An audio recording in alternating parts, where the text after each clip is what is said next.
a setup, it's a setup. There's a oh, it's a setup, it's a setup, it's a setup. There's a oh, it's a setup, it's a setup. It's a setup. Oh, it's a setup, it's a setup, it's a setup. Oh, it's a setup, it's a setup, it's a setup. Sveiki, mano vardas ir aš jūs supažindinsiu su vienintelė lenktynių trasa Lietuvoje – Kačerginės Nemuno žiedu.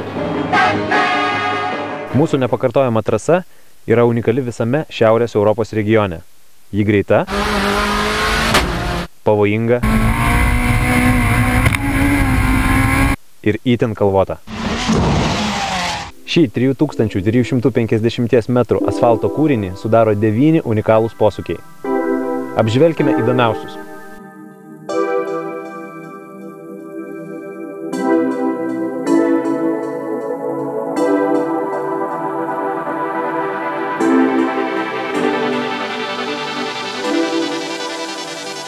Esame trasos dalyje juokingų pavadinimų – Makuškė. Išvertus iš rusų kalbos tai reiškia viršukalnę.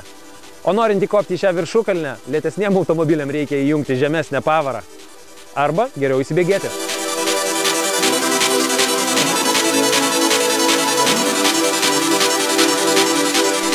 Šioje vietoje trasos įkalnė yra 12 laipsnių. Tai yra labai statu.